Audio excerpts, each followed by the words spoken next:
નમસ્કાર મિત્રો, સ્વાગત છે તમારું ખેડૂત વિકાસ યુટ્યુબ ચેનલમાં।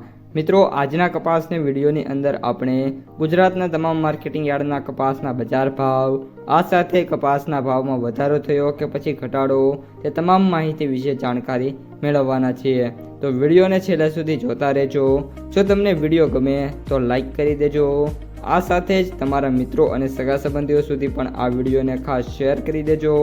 અને જે પણ મિત્રો આપણી યુટ્યુબ ચેનલમાં નવા છે એ ચેનલને સબસ્ક્રાઈબ કરી નાખજો, જેથી કરીને દરરોજ કપાસ અને અન્ય પાકોના જે વિડીયો છે એ તમારા સુધી સૌથી પહેલાં પહોંચતા રહે। આજે કપાસના બજાર વિશે વાત કરવી હોય તો ઓલ ઓવર કપાસના ભાવમાં આજે પ્રતિ 20 કિલોએ 10 રૂપિયાના સુધારા સાથે છે ભાવ બોલાયા છે। આગામી દિવસોની અંદર પણ હાલ વાયદા બજારમાં જોરદાર તેજીના પગલે અમુક દિવસોમાં ભાવ છે સુધરતા જોવા મળશે અને 2000ની જે સપાટી છે મિત્રો આપણે કપાસ છે વટાવી એવી પૂરેપૂરી શક્યતા જોવા મળી રહી છે।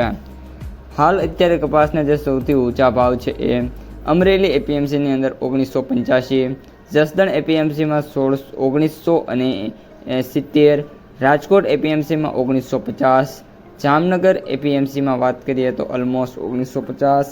આ રીતના ભાવ છે ટ્રેડ થઈ રહ્યા છે। આગામી દિવસોમાં ધીમે ધીમે જેમ વાયદો હજી અપ આવશે એમ બજાર છે આપણને સુધરતી જોવા મળી જશે।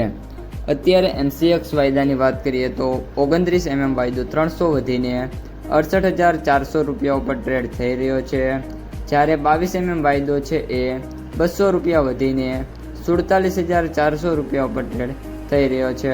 આગામી દિવસોમાં નેક્સ્ટ ટાર્ગેટની વાત કરીએ તો 22 વાયદો આજથી આ જ અઠવાડિયામાં ઓલમોસ્ટ 48,000નું જે ડોલરનું લેવલ છે, 48,000 રૂપિયાનું લેવલ છે તોડી શકે છે, જ્યારે 29 વાયદો છે એ નેક્સ્ટ 3 થી 4 વીકમાં 70,000ની સપાટી છે તેના ઉપર મિત્રો નજર રાખી રહ્યો છે।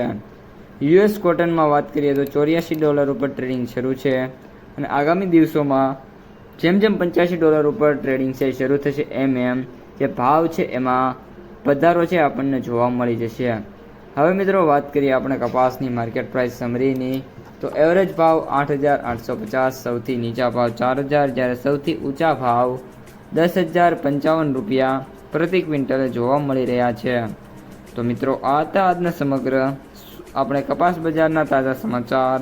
જો તમને વિડીયો ગમે તો લાઈક કરો, તમારા મિત્રો અને સગા સંબંધીઓ સુધી વિડીયોને શેર કરો અને જે પણ મિત્રો આપણી ખેડૂત વિકાસ યુટ્યુબ ચેનલમાં નવા છે એ ચેનલને સબસ્ક્રાઈબ કરવાનું ભૂલતા નહીં।